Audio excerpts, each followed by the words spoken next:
Ada satu berita yang lagi hangat banget di dunia AI.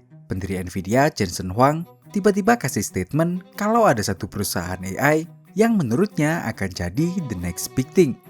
Bukan ChatGPT, Gemini, atau Cloud, tapi Marvell Technology, sebuah perusahaan yang disebut Huang sebagai calon perusahaan $1 triliun berikutnya.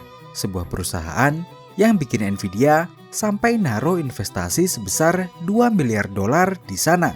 Sebuah perusahaan yang ternyata lahir dari tangan orang Indonesia yang juga anak Jakarta. Kenalin, nama pendirinya Dr. Sehat Sutardja.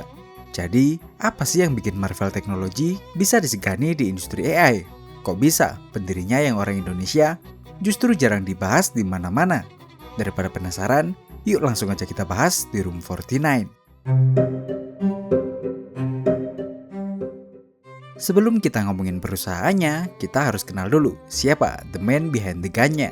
Apalagi namanya jarang banget dibahas di media lokal. Sehat Sutardja. Pria kelahiran Jakarta tahun 1961 ini lahir dari keluarga sederhana. Saat anak kecil seumurannya sibuk main di luar rumah, Sehat yang waktu itu masih berumur 12 tahun udah belajar bongkar pasang radio bekas dan TV punya paman-pamannya. Karena waktu itu nggak ada buku panduan yang bahasa Indonesia, beliau memutuskan untuk belajar bahasa Inggris demi bisa baca manual teks komponen elektronik. Di umur 13 tahun, dia udah dapat sertifikat teknisi radio profesional di Jakarta. Passion gila ini yang ngebawa dia terbang ke Amerika, kuliah elektro di Iowa State, sampai dapat PhD di UC Berkeley. Nah, disitulah momen krusialnya. Tahun 1995, Sehat bareng istrinya Weili Dai dan adiknya Pantas Sutardja lagi ngumpul di meja makan rumah mereka. Di atas meja itu, mereka memutuskan buat nekat bikin Marvell Technology. Nama Marvell pun dipilih karena alasan yang sangat simpel. Mereka pingin bikin sesuatu yang marvelous, alias luar biasa. Waktu awal bikin, orang-orang di Silicon Valley sempat ngetawain mereka. Karena industri semikonduktor tahun 90-an itu, arena berdarah yang udah duluan dikuasain sama nama-nama besar kayak Intel, IBM, dan Texas Instruments. Bikin startup chip zaman itu dianggap tindakan suicide atau bunuh diri dalam bisnis. Tapi, Sehat emang bukan orang yang sembarangan. Beliau sukses ngebantai kompetitornya lewat satu trik simple, ngeluarin komponen 2-in-1. Di saat raksasa lain jualan 2 chip terpisah buat harddisk yang bikin komputer jadi lambat, bongsor, dan mahal, Sehat nekat gabungin fungsinya jadi satu chip mungil. Karena chip ini, komputer jadi lebih kencang dan hemat tempat. Harganya pun juga jauh lebih murah. Hasilnya, ya pabrikan semua komputer dunia waktu itu serentak buang komponen vendor lama dan beralih ke Marvell. Karena kejeniusannya itu, beliau sampai dijuluki Master of Silicon.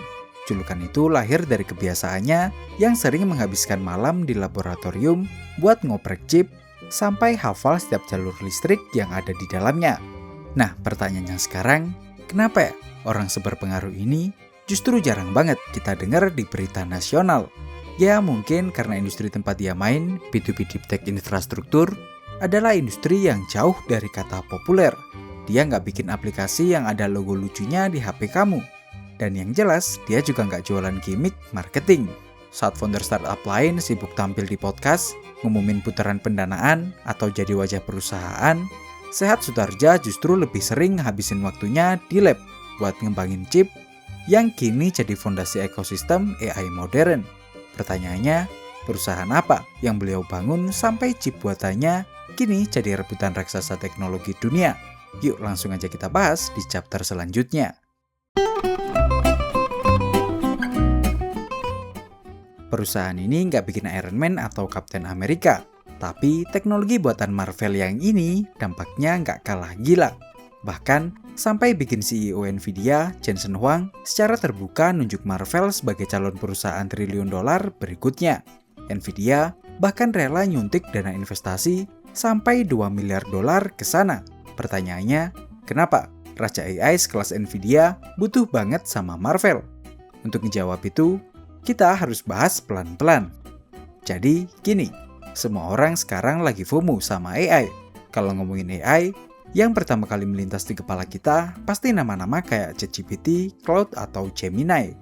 Padahal, Aplikasi pinter itu nggak akan pernah berjalan kalau nggak ada chip superkomputer di baliknya. Disitulah nama Nvidia dipuja-puja sebagai pencipta otak utama AI. Tapi, ini rahasia dapur industri AI yang jarang orang awam tahu. Otak buatan Nvidia itu ternyata nggak bisa kerja sendirian. Untuk ngejalanin AI skala raksasa, kamu nggak bisa cuma ngandelin 1 atau 2 keping chip. Kamu butuh numpuk puluhan ribu chip GPU di dalam satu ruangan data center yang luasnya bisa segede lapangan bola. Nah, sekarang bayangin, kamu punya puluhan ribu otak paling jenius di dalam satu ruangan. Masalah terbesarnya bukan lagi seberapa pintar otak mereka, tapi gimana caranya puluhan ribu otak itu bisa saling ngobrol dan tukar data dalam hitungan sepersekian milidetik tanpa bikin sistem crash atau kepanasan. Disinilah peran chip buatan Marvell Technology hadir. Kalau pakai istilah kerennya, Marvell itu penguasa sektor networking dan interconnect optik. Nvidia itu ibarat pabrikan yang bikin mobil supercar tercepat di dunia. Tapi tanpa jalan tol yang mulus dan bebas hambatan, mobil seharga miliaran itu cuma jadi pajangan mahal di garasi. Dan Marvell lah yang bikin jalan tolnya. Jensen Huang sadar betul, sejago apapun Nvidia bikin chip GPU, kalau jalur tol buatan Marvell nggak dipasang, seluruh ekosistem AI milik Nvidia bakal lumpuh kena macet. Keputusan Nvidia nyuntik dana ini udah cukup jadi bukti kalau Marvell kini adalah nafas bagi kelangsungan ekosistem AI. Alhasil nggak cuma Nvidia, raksasa lain kayak Amazon dan Microsoft sekarang kabarnya juga lagi antre di depan pintu Marvell buat minta didesainin arsitektur chip custom khusus buat mereka. Meskipun Dr. Sehat Sutardja udah nggak menjabat sebagai CEO sejak 2016 dan beliau juga udah berpulang di September 2024 lalu, fondasi yang beliau tinggalkan bikin Marvell kini punya benteng bisnis yang hampir nggak bisa ditumbangin. Bisnis mereka diproyeksikan bakal menyumbang pendapatan tembus 10 miliar dolar dalam waktu dekat.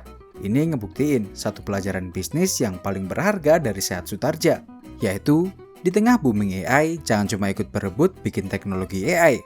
Lihat peluang yang lebih besar, jadi orang yang menyediakan alat yang dibutuhkan semua pemain AI.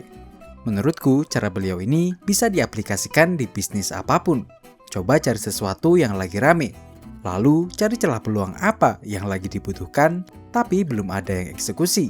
Kedengarannya simple ya, padahal kenyataannya pasti sulit banget. Tapi, coba deh tanamin hal ini di pikiran kita. Aku yakin, kalau kita cobain terus meski gagal sekarang, pasti kita bisa nemuin celah ini nanti. Nah, sampai di sini, jangan lupa like, share, dan subscribe Room49 kalau kamu suka dengan video ini. Jangan lupa juga follow IG kita di @room49.id untuk info-info menarik lainnya. Terakhir, kalau ada salah kurangnya, mari kita diskusikan di kolom komentar. Thank you.